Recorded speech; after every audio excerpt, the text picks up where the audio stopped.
Bien, aujourd'hui, on est en compagnie de notre experte Séverine Lallemand. Je te remercie et merci d'avoir accepté mon invitation. Avec plaisir.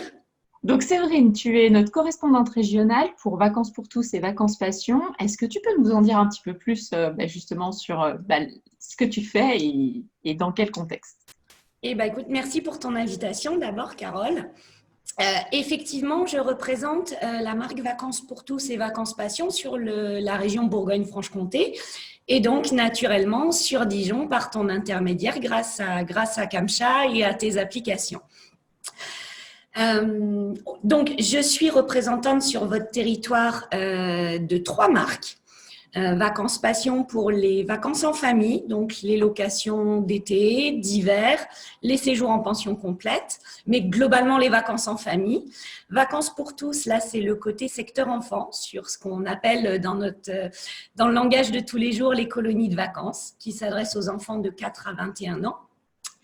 Et puis, on a toute une offre de séjour linguistique, là, pour les ados, pré-ados, pour avoir un séjour de vacances à valeur ajoutée plus, c'est-à-dire les envoyer à l'étranger, les envoyer découvrir un pays, mais aussi apprendre la langue étrangère, donc essentiellement en Angleterre, mais ressortir, revenir de ce séjour-là, en tout cas, au-delà des souvenirs de vacances, avec une compétence supplémentaire en langues étrangères.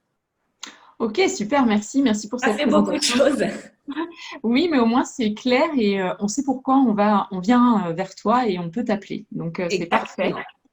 Alors, le sujet des vacances, pour moi, ça a été une préoccupation parce que je prône l'économie locale, la proximité, je mets en avant les commerces locaux, les commerces de proximité, et puis en parallèle de ça, j'offre des avantages bien aux chefs d'entreprise de TPE et à leurs salariés. Et grâce à toi, on va essayer d'en savoir un petit peu plus par rapport aux tendances, par rapport à ce qui se passe en ce moment, et puis de rassurer nos consommateurs et puis nos futurs vacanciers. Ouais. Alors, moi, les questions qui me sont venues et mes interrogations ont été notamment, est-ce que, est-ce que les Français, dans un premier temps, ont pris peur? Est-ce qu'ils ont annulé leurs réservations? Comment ça s'est passé? On a eu, alors effectivement, le tourisme a été très fortement impacté, on ne va pas se mentir, et la période de réservation de mars, les gens qui réservent tôt, si tu veux, janvier, février, on l'a vu, n'ont pas annulé de suite, ou très rarement. Après, effectivement, mars-avril, on ne va pas se mentir, on n'a pas eu d'enregistrement de séjour. On a eu très peu de demandes parce que le contexte faisait que confinement, limitation des déplacements et Oui. les Français se demandaient, au-delà de ne pas aller à l'étranger, est-ce que je vais même pouvoir me déplacer en France? Oui, ça a été une de nos conversations d'ailleurs hein, qu'on Oui. avait en off et on se disait, bon alors qu'est-ce qu'on fait? Est-ce qu'on communique? Est-ce qu'on communique pas? Qu'est-ce qu'on attend? Et voilà. Et Exact. effectivement, c'est vrai qu'à l'époque, dans l'incertitude dans laquelle on était, on avait pris la décision ensemble de ne pas communiquer, puisque je préférais communiquer efficacement sur des faits avérés, des faits rassurants à tes utilisateurs Camcha, plutôt que de promouvoir les vacances, mais finalement de ne pas pouvoir assurer qu'elles allaient pouvoir se faire. Exact. Quand les 100 km ont été levés, que le confinement a été levé, effectivement, un boom, je dirais, des demandes, Ah oui. un boom des demandes en France, on ne va pas se le cacher non plus, hein. On a récupéré énormément de familles qui avaient l'habitude de partir à l'étranger et qui ont privilégié la France cette année, qui, je pense qu'au-delà au regard des dernières nouvelles, ne le regrette pas, là, pour le coup. Mais Oui, c'est ça. sur ces villages vacances qui nous appartiennent, le gros plus qu'on a, c'est que quand quelqu'un vient chez nous, il a un vrai programme d'animation, d'activité. Alors effectivement, on va retrouver les animations classiques, des soirées, des jeux apéros, du réveil musculaire le matin dans la piscine. Mais au-delà de ça, on est vraiment, nous, des fervents défenseurs de l'éducation en dehors de l'école, puisqu'on est association de tourisme issue du mouvement d'éducation populaire. On va emmener nos vacanciers à la découverte des spécificités qui font le territoire sur lequel ils viennent en vacances. Ça Alors, va ça, traduire. c'est génial. D'ailleurs, ça me fait tout de suite écho à ma deuxième question. Où partent les Français cette année? Eh bien, en France, déjà, ça Oui, c'est la ça, c'est bonne sûr. nouvelle pour les opérateurs de tourisme français. C'est que je crois aussi qu'il y a une vraie prise de conscience sur le fait que le tourisme français avait besoin des Français cette année. Oui, je suis Et d'accord. que, voilà, il y a eu quand même, on le voit nous, un changement dans la consommation et on le retrouve dans la consommation des vacances aussi.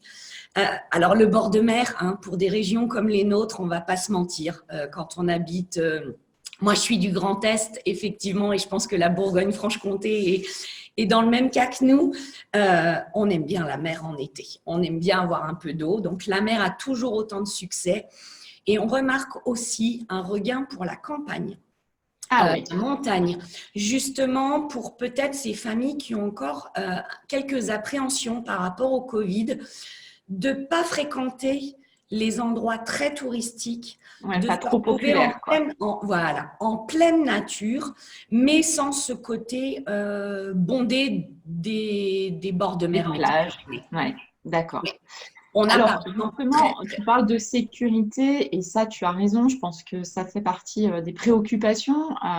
C'est toutes ces règles sanitaires. Comment vous appréhendez, vous, la visite et l'accueil des clients dans les séjours? Quelles règles vous avez mis en place? Comment ça se passe? Alors, il y a un protocole sanitaire généraliste qui fixe les grandes lignes. Et je dirais un protocole sanitaire que tout le monde va retrouver aujourd'hui dans sa vie de tous les jours, c'est-à-dire des points de gel hydroalcoolique, le nettoyage des points de contact très réguliers, des sens, je dirais, de circulation dans les espaces couverts, ce qui va être le cas chez nous au niveau des accueils, du bar, des restaurants. Mais on a réussi à garder cette convivialité, le fait de se faire rencontrer les gens autour d'activités spécifiques ou non au village, on a réussi à le garder et c'est vrai que notre marque, notre petite patte, convivialité, rencontre, culture, en tout cas pour le moment c'est réussi, on a de très bons retours. On sent qu'il y a de l'enthousiasme et presque même de l'émotion de voir que ça se passe aussi bien et que les gens sont contents et que vous apportez finalement une solution à ce post-Covid, quoi, qui était certainement très anxiogène, très pesant dans la vie et dans le foyer des gens. Et effectivement, les vacances, c'est pas seulement pour booster l'économie locale, mais c'est aussi une source de bien-être et on en a tous besoin. On va dire avec tous les sondages que j'ai pu remarquer jusqu'à maintenant concernant la destination privilégiée des Français, c'est la France, que les bords de mer, la montagne, la campagne, forcément, c'est encore des endroits qui sont prisés. Et puis, juste peut-être une dernière question. Est-ce que le temps de vacances a été réduit par rapport, par exemple, au budget? Non, globalement, on garde la même durée de vacances. Tu me parlais tout à l'heure, voilà, du succès de la France. Je sais qu'on a plus de réservations que l'été dernier, ce qui paraît potentiellement Mais oui, mais c'est ça. C'est que... voilà, difficile à croire après la période qu'on a passée, je dirais, et le côté anxiogène de la situation. Non, non, les Français reviennent, ils reviennent bien en vacances en France. Donc, je terminerai justement notre interview, Séverine, et je te remercie encore en disant que grâce à vous et grâce à Vacances Passion, on va pouvoir faire gagner à l'un de nos utilisateurs et fans de la page Facebook une semaine dans le Puy-de-Dôme pour l'automne. Voilà, je te Oui. remercie. Si tu veux préciser justement des Écoute, informations sur ce séjour. c'est notre village de Césalier à Arthurcous, qui est un village 4 étoiles. Qui sera ravi de vous accueillir donc sur l'automne et sur lequel vous pourrez profiter d'une belle et grande piscine couverte, un espace forme, un village qui est plutôt sympa et qui est bien placé si vous avez envie de découvrir le Puy-de-Dôme. Voilà, et c'est un séjour pour 4 personnes, donc 4 idéal pour une personnes, famille. c'est ça. Merci Séverine, à très bientôt. Merci à toi, Carole.